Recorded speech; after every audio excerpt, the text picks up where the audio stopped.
भगवान भीम का एक विशेष सम्मान और पता है क्यों करते? क्योंकि उस असत सभा में जहां द्रौपदी का अनादर हो रहा था, महाभारत के संदर्भ को देखिए, अगर वहां किसी एक व्यक्ति ने खड़े होकर के सबको हिला दिया था, सबको डरा दिया था, उस बीभत्स दृश्य के सामने सब अपने अपने धर्मों पर मूक बैठे थे। पांडवों की मजबूरी छोड़ो, भीष्म तक मूक बैठे थे, धृतराष्ट्र जैसे राजा भी चुपचाप बैठे थे, सब कोई कुछ नहीं बोल रहा था। कृपाचार्य भी, ब्रह्मचारी भीष्म भी नीचे। युधिष्ठिर कहने मैंने वचन दे दिया धर्म। अर्जुन कहने में बड़े भैया। नकुल सहदेव बोले हम तो बहुत ही जूनियर हैं। अत्याचार हो रहा था तो केवल एक उस नारी पर जो यज्ञोद्भवा थी, और इन दो परिवार के विवाद में बुरी तरह पीसी जा खींच लाया। महाभारत का वर्णन पढ़िए। खुले केशों में सफेद कपड़े पहने, अन्य पहले सैनिटेशन की व्यवस्थाएं अलग प्रकार की थी। महाभारत तो यहां तक वर्णन करती है, उसके सब वस्त्र अरुण हो रखे थे। पढ़िए, ऐसी दशा में वो 10,000 हाथियों के बल वाला दुशासन उस भव्य नारी को भरी सभा में खींच लाए, अपने आंचल को समेटती अट्टहास करता था। दुर्योधन भरी सभा में कहता, वैसे तो दासियों को मैं अपने पैरों में रखता हूं, पर अगर कोई रूपवान हो तो उन्हें पैरों से ऊपर अपनी जंघा पर बिठाता, और अपनी जंघा को अनावृत करके कहा, कर्ण बोल पड़ा, जो 5 पतियों के साथ रहती हो, क्या सम्मान और क्या अपमान। दुशासन पकड़ के उसके वस्त्र को खींचता था। नैषा सभा यत्र न संति वृद्धा, ये द्रौपदी का शब्द है। इतने बड़े बड़े वृद्ध बैठे। धिक्कार है भीष्म आपके ब्रह्मचर्य को, क्या अपनी घर की शोभा को नग्न देखने के लिए जिंदगी भर का ब्रह्मचर्य पाला। धिक्कार है अर्जुन तेरे गांडीव को, जिसकी टंकार से देवता विकंपित होते हैं और अपनी प्राण प्रिया की रक्षा नहीं कर पाए। याद कर, मेरे पिता ने तेरी परीक्षा ली थी। द्रौपदी आर्द्र थी। इस समय जब अनावृत की जंघा दुर्योधन ने अगर किसी का हृदय फट गया, तो भीम थे गदा लेके गर्जना करके खड़े हो गए। आज इस पूरी सभा में से कोई जीवित बाहर नहीं जाएगा। और सब कांप उठे। धृतराष्ट्र को तो अंगरक्षकों ने घेर लिया चारों तरफ से। भीम का सुडौल शरीर, देवताओं को भी पराजित कर देने वाली उसकी गदा श्री हनुमान जी की कृपा को प्राप्त किया। और एक दृष्टि से कही जाए तो भाई के समान है, क्योंकि दोनों पवन पुत्र, एक त्रेता के पवन पुत्र, एक द्वापर के पवन पुत्र। जितना पराक्रम श्री पवन पुत्र में है, उतना ही दोनों ही पवन पुत्र हैं। वायु का वेग, हवा रुक गई भूरी सभा की। उस समय एकमात्र अर्जुन था जिसने लौट के भीम के चरण पकड़ लिए। भैया नहीं, भैया नहीं, ये यही चाहते हैं। मैं आपसे विनम्र प्रार्थना करूं, आप थम जाओ।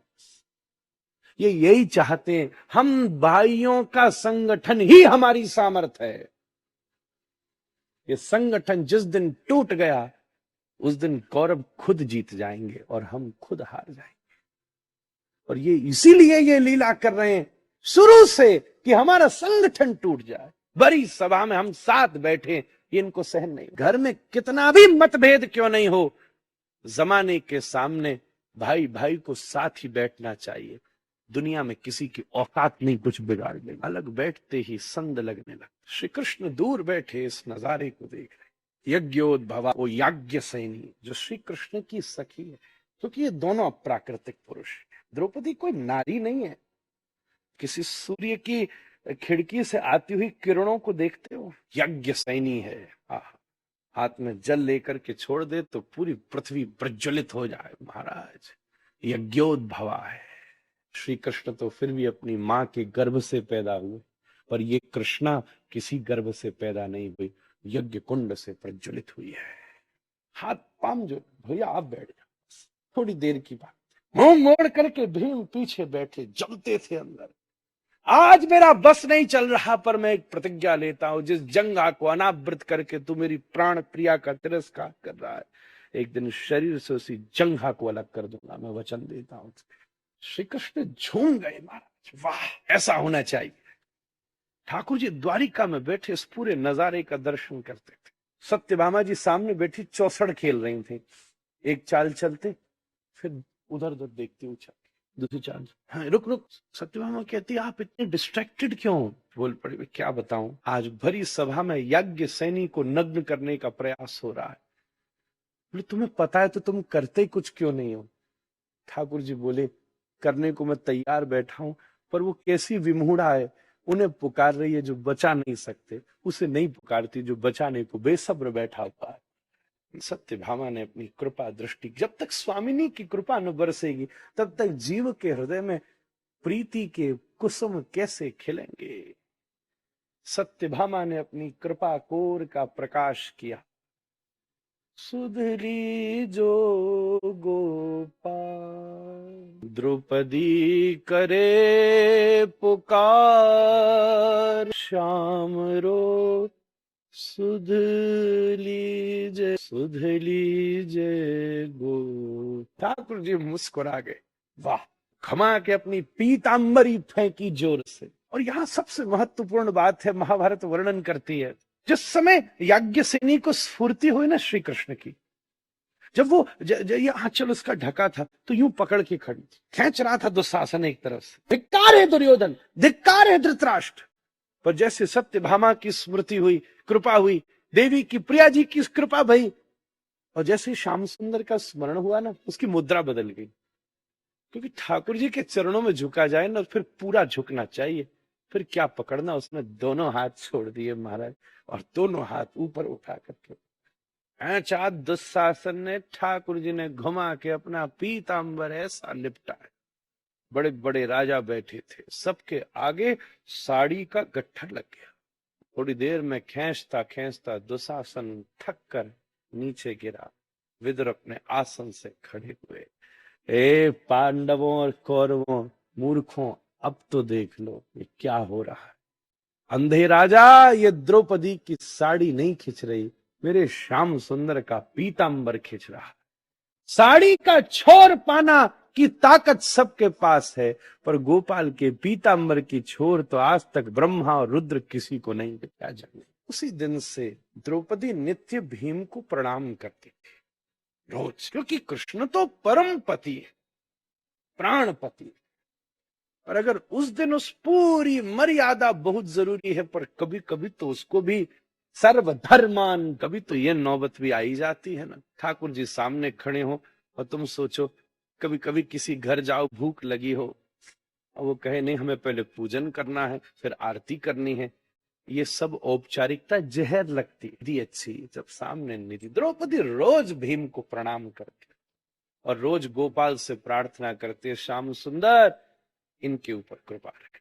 खूब खूब महाभारत वर्णन करती। उस दिन से द्रौपदी का बहुत सॉफ्ट कॉर्नर है भीम को लेकर, और ये बहुत बड़ा कारण है जिससे दुर्योधन चिढ़ता है।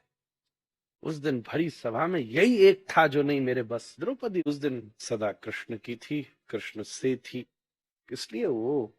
अच्छा, उसके बाद जब भी द्रौपदी के बहुत से नाम हैं, द्रुपद सुता है, याज्ञसेनी है, द्रौपदी का एक नाम धर्मपत्नी भी है, महाभारत में वर्णन है। चूंकि युधिष्ठिर धर्म है, धर्मपत्नी है। एक संत के मुख से मैंने सुना है कि इस लीला के बाद पंजरी, अगर द्रौपदी को कोई नाम पसंद है तो वो केवल कृष्णा। जिस भरी सभा में जिसका इतना तिरस्कार हुआ हो, क्या वो वैसी ही रहेगी? अब कभी महल में कोई पुकारता ना द्रौपदी तो जवाब नहीं आता, कोई पुकारता ना याज्ञसेनी, जवाब नहीं आता, धर्मपत्नी, जवाब नहीं आता, हस्तिनापुर की राजकुमारी, जवाब नहीं आता, कुरुवंश पुत्र वधु, जवाब नहीं आता। और जब कोई कहता कृष्णा, हाँ क्या आज्ञा, द्रौपदी सचेत हो जाती है। अब कहाँ किसकी अनुभूति में रह याद करती है। मैं नील कमलों की माला लेकर दरवाजे पर खड़ी थी, ये छलिया ने मुझे बहुत बुरा छुआ, उसी के लिए माला बनाई थी। द्रुपद पिता ने सबको बुलाया था और मैं तो दरवाजे पर पहले ही माला ली खड़ी थी कि कृष्ण के गले में डालूंगी नील कमलों की बनाकर। छलिया ने कैसो छलो अपने साथ अर्जुन को लाए और बोले, ये भी मुझ जैसा ही है, इसको पहना दे। कैसी बात मैंने मानी, संसार ऐसे तो बढ़ता है, एक के 5 हुए, 5 के सब हुए, पर अंत में बचाया तो एक ही नहीं। इसलिए जब खुले केशों में कोई कृष्णा बोलता है तो द्रौपदी पहुंचती। क्या गया विशेष ज्यादा समय अब द्रौपदी भीम के साथ ही व्यतीत करती है। महाभारत में इसका बहुत बहुत, हमारे पूज्यपाद गोविंद गिरी जी महाराज कहते हैं, भागवत कृष्ण कथा नहीं है, महाभारत कृष्ण कथा, रामायण राम कथा है, भागवत कृष्ण कथा नहीं है महाराज जी, भागवत खुद कृष्ण है।